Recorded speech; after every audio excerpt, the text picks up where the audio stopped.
अस्सलाम वालेकुम दोस्तों आज की गुफ्तगू पाकिस्तान के मेहनत कशों के हवाले से है। हम जायज़ा लेंगे कि मेहनत कश आखिर डीपोलिटिसाइज यानी गैर सियासी क्यों हुए और इस पुरआशोक दौर में अभी तक वो इनकलाब के लिए तैयार क्यों नहीं।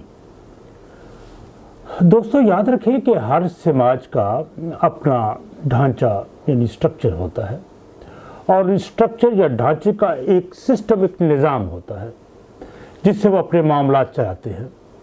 ये निज़ाम इस समाज के मजमूई तजर्बात के नतीजे में पैदा होता है और यूँ समाज की सोच फिर जन्म लेती है। हर इंसान अपने माहौल में परवरिश पाकर उसका नतीजा अक्स करता है। उसके साथ पेश आने वाले हवादिस या मुश्किलात उसको दरपेश मसाइल उसकी जहन साजी करती हैं। अगर एक मजदूर या मेहनत कश किसान को ज़िंदगी में माशी और समाजी मसाइल का सामना करना पड़े तो उसकी ज़िंदगी के बारे में तजर्बा बिल्कुल मुख्तलिफ होगा। वो समाज में बिल्कुल मुख्तलिफ नुक्ता नज़र से वो उसको जांचेगा और अपनी फिर राय भी कायम करता है। किसी भी समाज की असास मेहनत के असूल पर कायम होती है और उसकी तरक्की और उसकी डेवलपमेंट यानी बढ़ोतरी का दारोमदार में मेहनत का अंसर हमेशा गालिब रहता है। इसलिए समाज में मेहनत को तकसीम करने के असूल वज़ा किए जाते हैं। लेकिन पाकिस्तान जैसे और तीसरी दुनिया जैसे के ममालिक और पाकिस्तान जैसे खुसूसन इन जैसे पसमानदा समाज में मेहनत की तकसीम जो है वो इस्तेहसाल पर उस्तवार है। यहाँ मेहनत के हवाले से पेशे भी ज़्यादातर वरासत में मिलते हैं। मसलन यानी कि मोची का बेटा मोची का काम करेगा, नाई का बेटा नाई का काम करेगा, किसान का बेटा किसान ही रहेगा। शहरी हलकों में तो ये कम है, लेकिन आप देहाती हलकों में देखेंगे तो ये बात आपको मेरी बात में आपको सच्चाई नज़र आएगी। और सदियों से ये रवायत बदरजा उतम अब मौजूद है। इसमें किसी के हुनर या अहलियत को सामने नहीं रखा जाता, ना ही उसके पैशन को, बल्कि वो काम अपने बुजुर्गों से वो हासिल करता है। विरासत में जिम्मेदारों और जागीरदारों की औलाद के अंदर भी कोई सुरखाब के पर नहीं लगे होते कि वो खेती बाड़ी में महारत रखते हैं इसलिए उनके पास ज़मीन का वसी रकबा है, बल्कि उसे विरासत में ये ज़मीन मुंतकिल होती है। इसी तरह एक सरमायादार और सनतकार अपना सरमाया अपने बच्चे को मुंतकिल करते हुए विरासत का असूल को मलूज़ खातर रखता है। इसमें इसके बच्चों का कोई हुनर या तालीम या अहलियत का ताल्लुक नहीं होता। मेहनत कश तबका अपनी औलाद को इसी तरह सोच को विरासत में बच्चों में मुंतकिल करते हैं। चूँकि उसे माशी मसाइल का सामना होता है, उसे गुर्बत और अफलास की चक्की पीस कर रख देती है, इसलिए वो अपने और अपने तबके के लिए खुशहाली, बच्चों की तालीम, इलाज और बेहतर रोज़गार के मुतालिक ख्यालात बुनता है।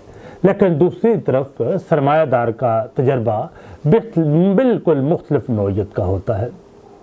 उसका मतमा नज़र मुनाफे को बढ़ाना होता है। वो इसी कोशिश में सरगर्दा होता है कि मजदूर उसकी फैक्ट्री में ज़्यादा मेहनत और जान फशानी से काम करके कम वक्त में ज़्यादा पैदावार मुहैया करे और उसकी लागत भी और उसकी मजदूरी भी कम से कम दी जाए। इसलिए वो इखलाकी और मजहबी इक़दार का फिर वो सहारा भी लेता है।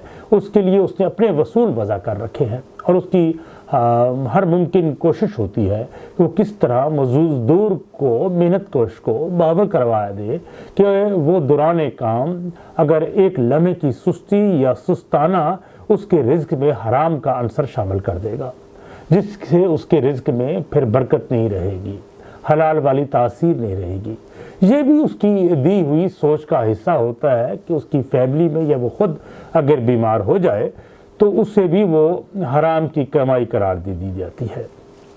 इसी तरह जिम्मेदार या जागीरदार तबके की ख्वाहिश होती है कि उसकी ज़मीन पर काम करने वाला बेज़मीन हारी या मुज़ेरा अपना काम जान फशानी से करे। वो दोपहर की चिलचलाती धूप में खेतों में ज़मीन हमवार करे, उसमें फसल उगाए। वो रात के पिछले पहर कपकपाती सख्त सर्दी में उसके खेतों में पानी दे। मेहनत कश जिसके जर्द चेहरे पर पिचके गाल और कमज़ोर और नातवां हड्डियां अगरचे उसका बोझ उठाने से आजिज़ होती है, लेकिन मुर्दा रूह के साथ वो अपनी बची खुची तवानाइयाँ जिम्मेदार की फसल को बढ़ाने पर, उसको उगाने पर सर्फ करता है और बदले में उसके हिस्से में महरूमियाँ, जहालत और अफलास मिलता है। सच्ची बात तो ये है कि इस बेचारे तबके को ख्वाब बुनना भी नहीं आते। उसे तो देहात के मुल्ला ने किस्मत का लिखा करार देकर समझौते का कह रखा है। मेहनत की गलत तकसीम की वजह से तबकात जन्म लेते हैं और हर तबका फिर अपने मफाद के लिए सरगर्दा होता है। हर तबके की अपनी तरजीहात होती हैं और उनके मसाइल और मुतालबात भी फिर जुदा जुदा होते हैं। उमरा और सरमायादार तबके के तजर्बात और मुतालबात गरीब तबके के मफाद से बिल्कुल नजबुल तुरफैन होते हैं, मुतजात होते हैं। सरमायादार का मतम नज़र आसाइश, आरामी और अय्याशी होती है, जिसके लिए दौलत इकट्ठी करना लाजमन होता है। इसलिए वो अपने हक में पॉलिसीज़ बनाने के लिए, इक़्तिदार में आने के लिए सियासत में हिस्सा लेता है, ताकि पार्लियामेंट या इक़्तिदार के ऐवानों में बैठकर अपने हक और मफाद में मंसूबे बनाए और उसकी पॉलिसी बनाते हुए तरजीहात में अवाम के लिए रोटी या घर का एजेंडा शामिल नहीं होता, बल्कि वो दौलत के ज़रिए दुनिया भर में अपने महल या जजीरे खरीदने में दिलचस्पी लेता है। वो अपने मंसूबे को अवामी फलाह का नाम देता है और धोखा देता है कि उसका मतम नज़र अवाम के वसीतर मफादात है। वो निचले तबकात को खुशहाली के सब्ज़ बाग दिखाकर उनकी रज़ा अपने हक में लेकर धोखा देता है। वो यूँ कहता भी है कि जब उसके मुनाफे में इजाफा होगा तो वो ज़कात देगा, वो अपने माल में से सदकात देगा, उन गरीब लोगों की मदद करेगा और कौम के फंड्स को तरक्याती मंसूबों पर लगाकर अवाम को बावर भी कराता है। ये उसके लिए, अवाम के लिए बहुत बड़ी कुर्बानी है। इतना जिम्मेदार तबका भी, जिनमें अब ज़्यादातर शुगर मिल्स माफिया भी शामिल है, अपने लिए मराहत लेते हैं, सब्सिडी लेते हैं, बड़े जिम्मेदार खादों में, बीजों में सब्सिडी लेते हैं और अवाम को फिर नचोड़ते भी हैं, लेकिन उनके खेतों, मिलों में काम करने वाले तमाम तर मेहनत का हासिल उनको मुंतकिल हो जाता है। उन्होंने अपने मफाद के लिए अपने ऐसे कवानीन बनाए हैं जो उनकी निजी मलकियतों और उनके सरमाए को तहफ़्फ़ुज़ फराहम करता है। ये कवानीन जागीरदार को बेज़मीन हारी के खिलाफ, एक सनतकार को मजदूर के खिलाफ इस्तेमाल देता है। इवन एक मालिक मकान को भी किराएदार के खिलाफ फिर कानून तहफ़्फ़ुज़ देता है और उसको हक देता है कि वो उसके खिलाफ कार्रवाई करे, वो उसको हक मलकियत देता है, क्योंकि उन्होंने जो कानून साजी की है वो अपने मफाद के लिए की होती है। ये तबकात कभी भी आवाम को मायूस नहीं होने देते, इसलिए वो मेहनत कशों को सब्ज़ बाग दिखाते हैं, एक उम्मीद दिलाते हैं। ये उनको शख्सियात के सहर पे काबू रखते हैं। कभी इमरान खान, कभी शहबाज शरीफ, कभी नवाज शरीफ, हर शख्सियत का भरम फिर टूट जाता है क्योंकि वो डिलीवर नहीं कर पाते। फिर वो आवाम को क्योंकि उन्हें मायूस नहीं होने देना, तो फिर वो उन्हीं की दौर में ही एक और बुत का, शख्सियत का बुत तराश लेते हैं। लोगों की नज़रें फिर उस पर जम जाती हैं। इक़्तिदार मिल जाने के बाद वो एक तबका अपने मफाद में कानून साजी, पॉलिसीज़ बनाता है। अवाम और मेहनत कश तबके को नॉन इश्यूज़ में उलझाया जाता है। मेहनत कश तबके को ज़ुबानों में, ज़ात बिरादरियों में, कौमियतों के नाम पर तकसीम करके एक दूसरे के साथ परस्पर बेकार रखा जाता है कि ये भी सराकी का, वसीब का बंदा, ये फजूल आदमी है, ये पंजाब का है, ये राजन है, तो ये तख्त लाहौर है। बेसिकली तो ये तमाम लोग जो खा वो सिंध से हो, खा वो खैबर पख्तूनख्वा का हो, लेकिन अगर वो मेहनत कश है तो वो उनका तबका फिर एक होना चाहिए, लेकिन ऐसा नहीं होता।